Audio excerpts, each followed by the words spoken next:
Welcome to How You Livin', a transformative podcast featuring best-selling author, inspirational speaker, and minister, Dr. Rick Rigsby. And now, Dr. Rick.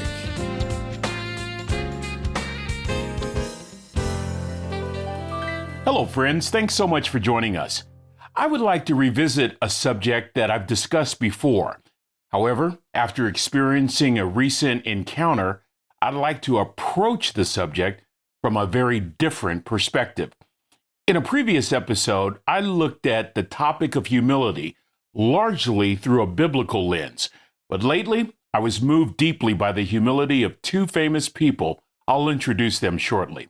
To recap from earlier, I believe that humility is a way of life.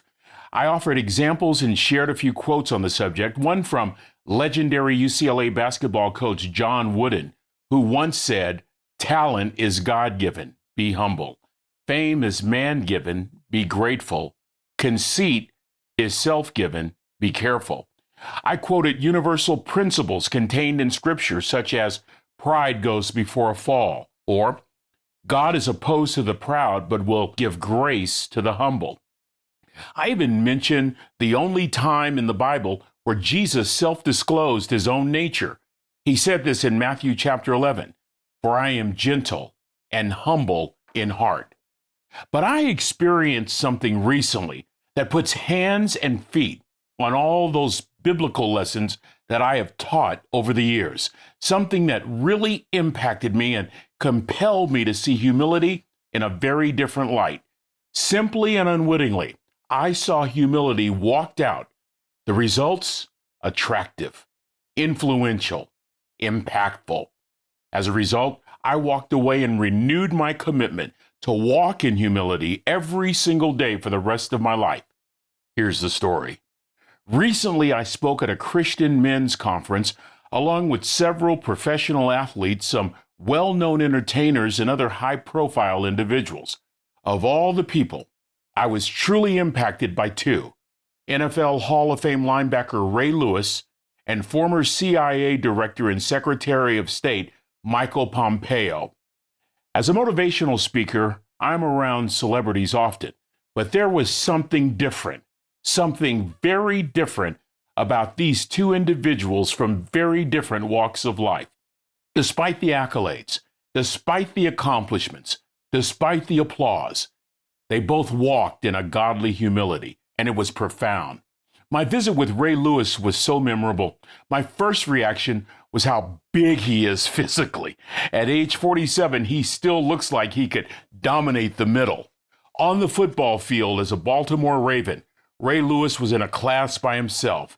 Tough, dominating, a ruthless and relentless warrior. But the Ray Lewis I met was kind, soft-spoken, more interested in us than in rehearsing his accomplishments. In a word, the former gladiator was humble, and it was really impacting. When you walk in humility, regardless of your status, those in your presence are included. They're celebrated, they're valued, they're encouraged. We had a nice, be it brief, conversation, and because of Ray's humility, I really got a chance to see his heart. I left his presence with a few things to work on myself. I'm no superstar or high-profile celebrity, but I do encounter people every single day who need encouragement, to be reminded that they matter, to be assured that they are significant and people of value. Ray Lewis modeled that for me, but he wasn't the only one that weekend. I then met Secretary Michael Pompeo, former director of the CIA and the 70th Secretary of State from 2018 to 2021. These are high-profile positions in our government, and the Secretary's special protection was a reminder of how dangerous the job was and how critical the threat continues to be. The Secretary embodied the very same qualities I encountered with Ray Lewis. Secretary Pompeo could not have been nicer. Calm and assured, not arrogant or pushy. Fascinating stories, a great sense of humor, but more concerned about learning about you. His genuineness was just disarming. His humility was impactful. And despite living his life on a world stage, there was this in the moment presence that made each of us around him feel as though we were just as important and just as significant as world leaders. Once again, I walked away from the Secretary of State challenged to walk in humility. Said another way, I want to value people without reciprocation. What a great way to honor another human being.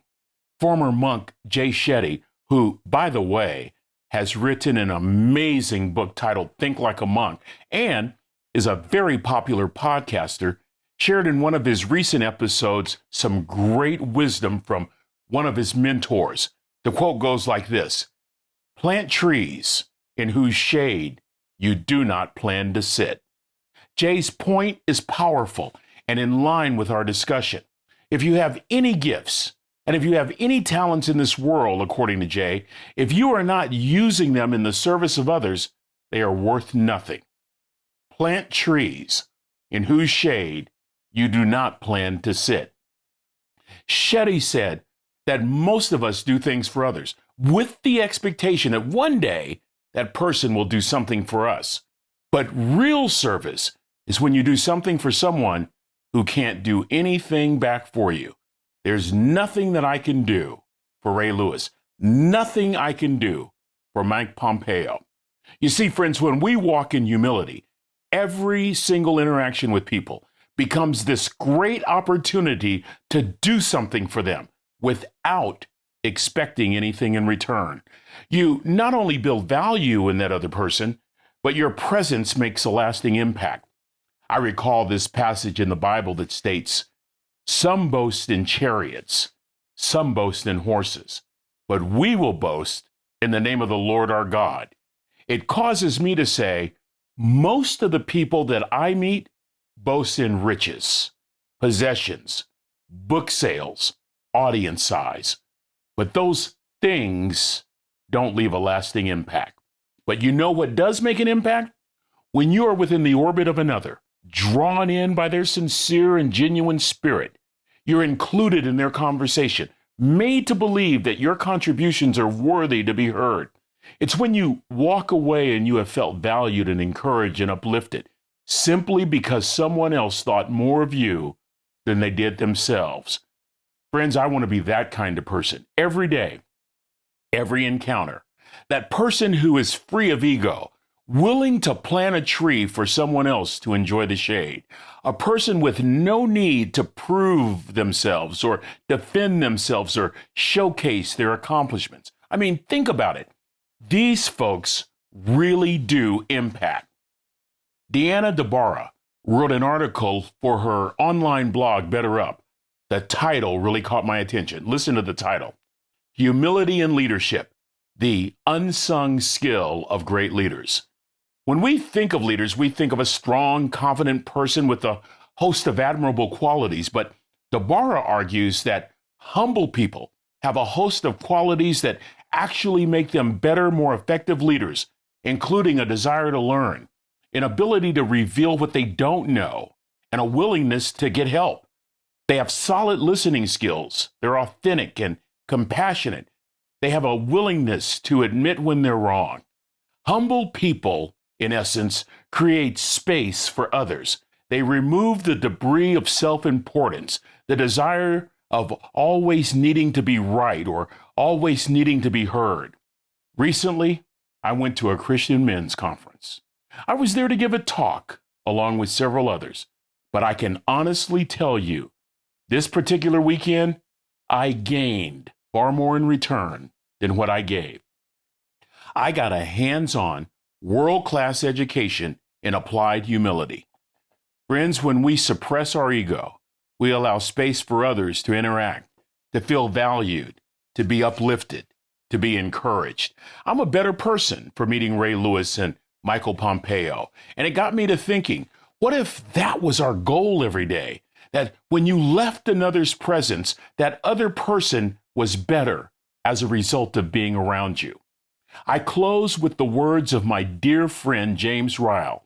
James passed away a few years back, but before he passed away, he penned some incredible words.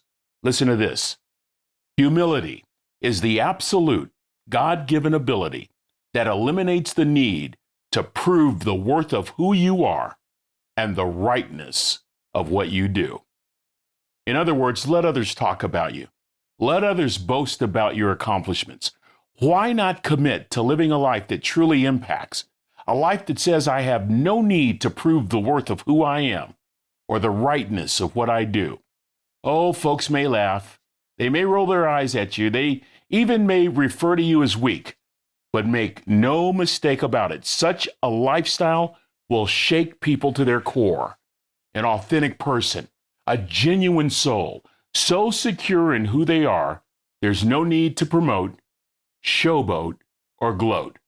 And that, my friend, will impact people far more than boasting about our status or our standing, far more than talking about cars or diamonds or riches. With each interaction, let us do this. Let's simply plant trees in whose shade we do not choose to sit. You'll be amazed by the impact you make. Well, that's going to do it for this episode. Until we meet again, this is Dr. Rick, asking the most important question I can ask. How you living? Are you ready to make an impact in your world right now? Do you want to stop existing and start living your best life right now? Dr. Rick wants to give you the first chapter of his best-selling book, Lessons from a Third Grade Dropout, absolutely free.